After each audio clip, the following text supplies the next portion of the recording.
একটা কথা কি জানেন, কখন যে কাকে কার দরজায় গিয়ে দাঁড়াতে হয় কেউ জানে না। তাই মানুষ হয়ে মানুষের সাথে অমানুষের ব্যবহার করবেন না। আসসালামু আলাইকুম, সবাই কেমন আছেন? আশা করি সবাই ভালো আছেন, আমিও ভালো আছি। চলে আসলাম নয়নাস লাইফস্টাইল থেকে নয়না নতুন আরেকটি গল্প নিয়ে। আশা করি গল্পটি আপনাদের কাছে অনেক ভালো লাগবে, আর ভালো লাগলে সবাই লাইক কমেন্ট শেয়ার করে দিবেন। এক গ্রামে ছোট্ট একটি পরিবার বাস করত। স্বামী স্ত্রী আর তার ছোট্ট একটি ছেলে সন্তান আর বৃদ্ধ বাপকে নিয়ে ছোট্ট একটি সংসার ছিল। একদিন বুড়ো বাপকে জুড়িতে বসিয়ে আর ছেলেকে সঙ্গে নিয়ে জঙ্গলের দিকে যাচ্ছে। যাচ্ছে বেশ কিছু দূর যাওয়ার পর ছেলেটি হঠাৎ করে বাবাকে জিজ্ঞেস করলো, বাবা তুমি দাদুকে কোথায় নিয়ে যাচ্ছ? তখন তার বাবা তার ছেলেকে বলল, তোমার দাদুকে জঙ্গলের ভেতর রেখে আসবো, কারণ তোমার দাদু বুড়ো হয়ে গেছে, এখন আর আমাদের কোনো কাজে আসে না, শুধু সারাদিন খায় আর ঘুমায়। আর আমি যখন কাজকর্ম সেরে বাড়িতে আসি, তোমার মায়ের চিল্লাচিল্লিতে আমার আর ভালো লাগে না। তাই আমি তোমার দাদুকে জঙ্গলের ভেতর রেখে আসবো, ওইখানেই খাবে, ওইখানেই ঘুমাবে। তখন ছেলেটি অনেকক্ষণ চুপ থেকে তার বাবাকে আবার প্রশ্ন করলো। তখন হঠাৎ করেই তার বাবা চমকে উঠল।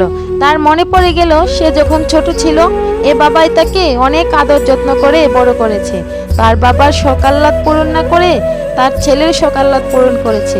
যত ইচ্ছে ছিল সব মাটি চাপা দিয়ে তার ইচ্ছেগুলো পূরণ করেছে। তখন তার সব ভুল ভেঙে গেল। সে তার ছোট্ট ছেলেকে বলল, বাবা তুই আমার সব ভুল ভেঙে দিয়েছিস, চল আমরা তোর দাদুকে নিয়ে আবার বাসায় ফিরে যাই।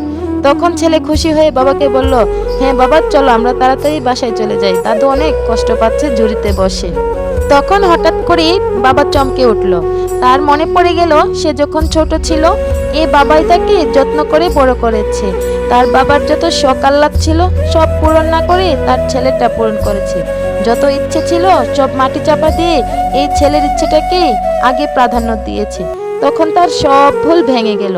ভুল ভেঙে যাওয়ার পর তার ছোট ছেলেটিকে বলল, চল বাবা তোর দাদুকে নিয়ে আমরা বাসায় ফিরে যাই। তখন ছেলেটি তো অনেক খুশি হয়ে গেল। খুশি হয়ে বলতেছে, চলো চলো বাবা আমরা বাসায় চলে যাই, দাদুর অনেক কষ্ট হচ্ছে ঝুড়িতে বসে।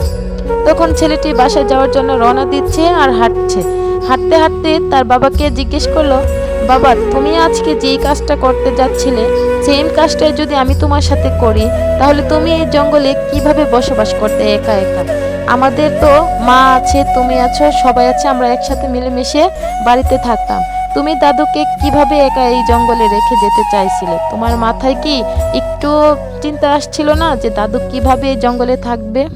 তখন বাবা বলল, থাক বাবা আমাকে আর লজ্জা দিস না, আমি আর নিতে পারতেছি না, চল বাসায় চল, আমরা বাসায় গিয়ে আগে তোর দাদুকে খাওয়ানোর ব্যবস্থা করি।